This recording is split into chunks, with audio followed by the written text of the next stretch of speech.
Welcome! In this video we're going to show you how to kill Kikuyu grass. In this video we're going to show you how to survive Kikuyu grass. If you have Kikuyu grass in your property, don't worry, we've got a solution for you. We've tried them all. None of them has worked. We've tried lots of them. Not all of them. What do you like about Kikuyu grass? It looks really pretty. It's just like Haiti sort of mountain looking. It just never stops growing. Yeah. Swamps the plants. It grows faster and higher than the little baby plants. It's from Africa. Someone brought it to New Zealand. And now it's strangling our daughter. It will be fun, they said.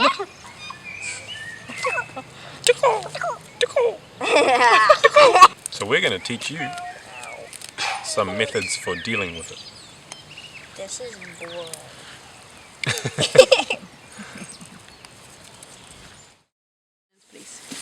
So you've got Kikuyu grass growing in your property and you are so fed up with it. It's annoying as hell and you want to grow plants, but the Kikuyu grass is swamping your plants and everything is dying. So you've got three options that I can think of right now. Option number one is that you cover it, stop its growth somehow. You can use cardboard or pieces of wood that are not treated, like jute mat that we are using, or mulch.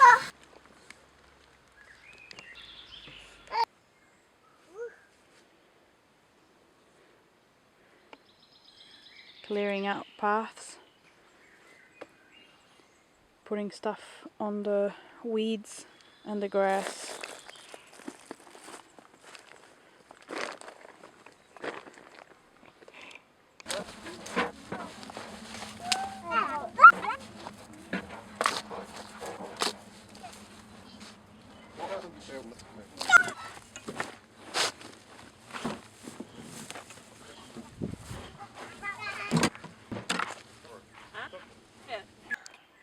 Another way we fight Kikuyu is by dropping mulch everywhere and then just controlling the new growth every now and then,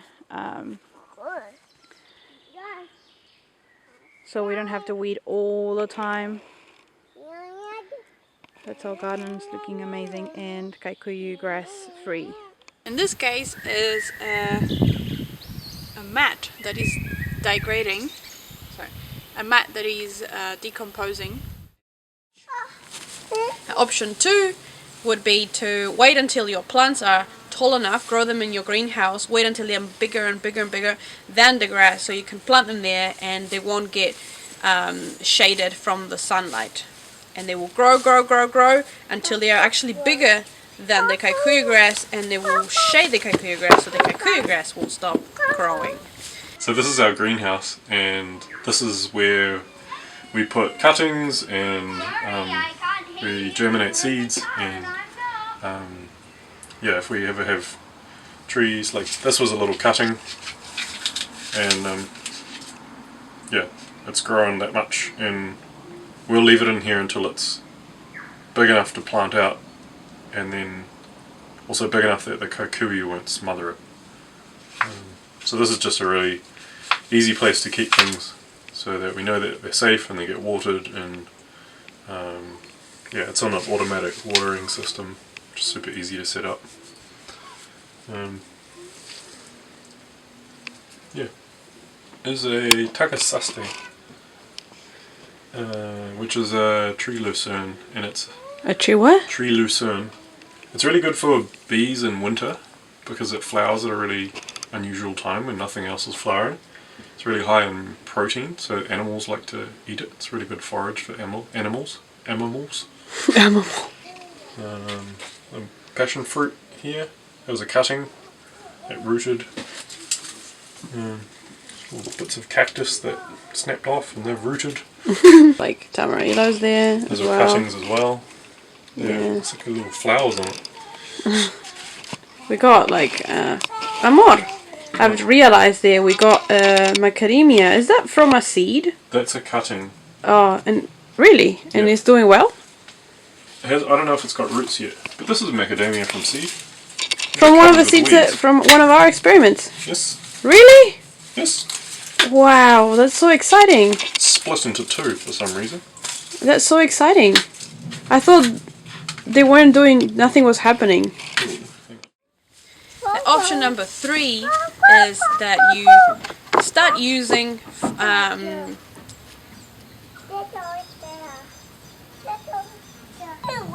option number 3 is changing the biodiversity of the soil, so other plants that are not Kikuyu grass start growing and competing for the same space.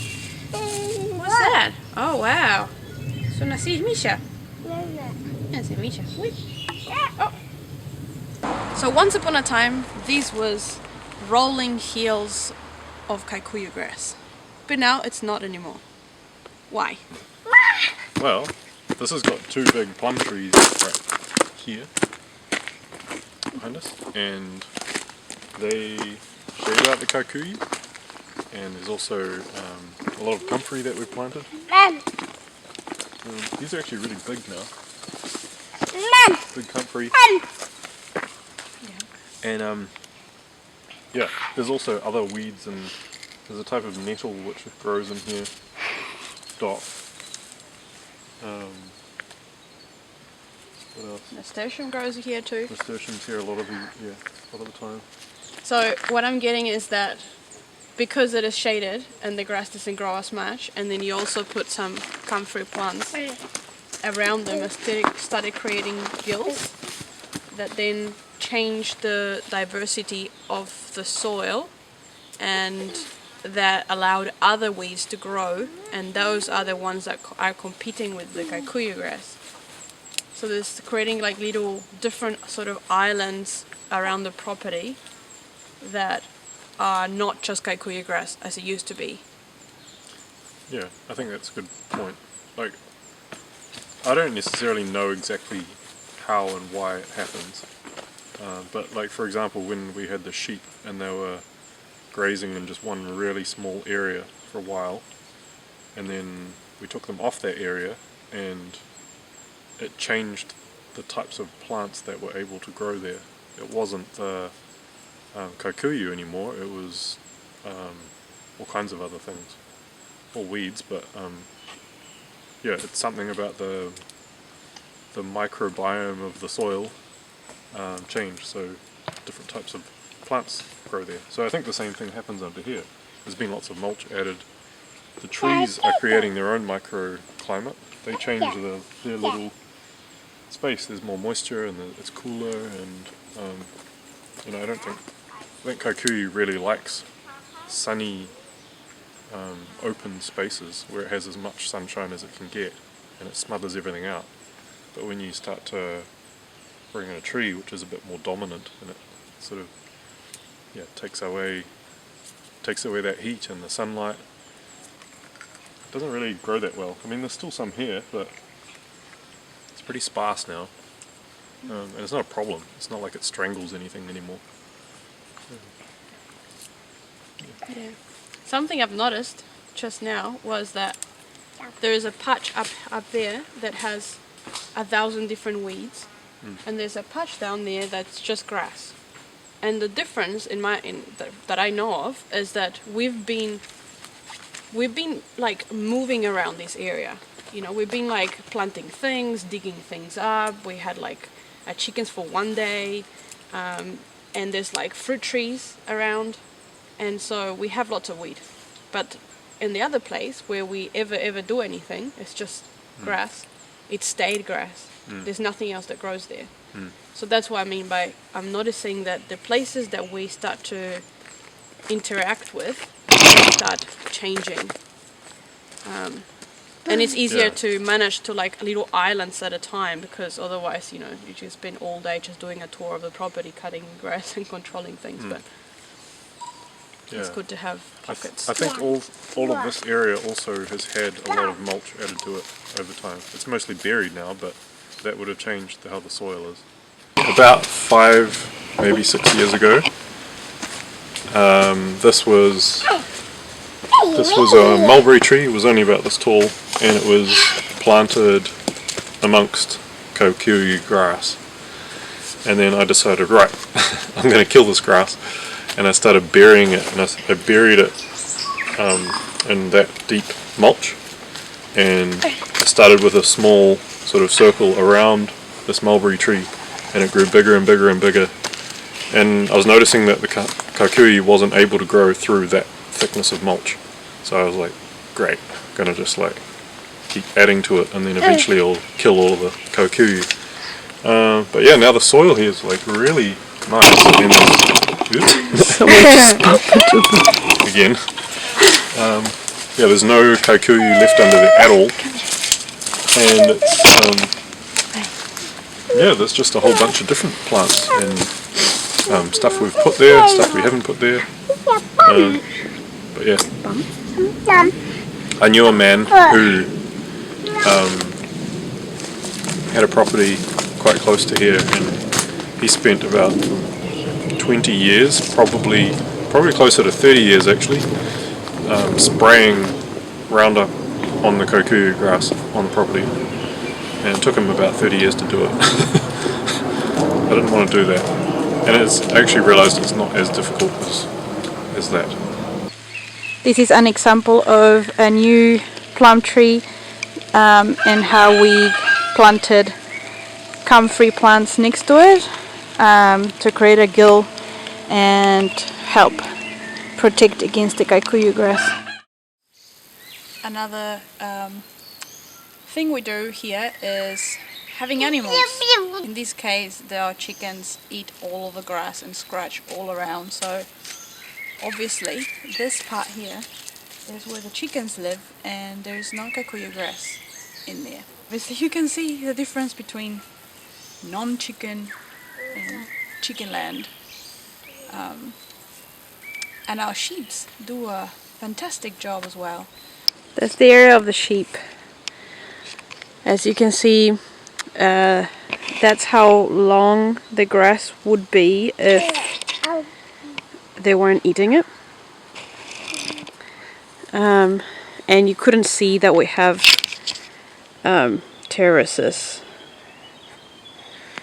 without them, without the sheep. Sheep don't like bananas, which is amazing. So we planted, we threw a lot of banana seeds out of one of our Abyssinian bananas into this field, and with the hopes that it will grow bananas. And luckily sheep don't eat the banana, so that means that while they're keeping the Kikuyu grass down, we get to grow a lot of bananas everywhere. There's some more bananas down there, there's more there, there's really all over the place. And that is all for this video. If you enjoyed it and you would like to see more, please subscribe, like, follow us, comment, leave us a comment, and definitely let us know if you have other ways of dealing with Kikuyu, if you have done it successfully or if you failed. Let me know. I'm super interested in other people's journeys through this very resilient grass.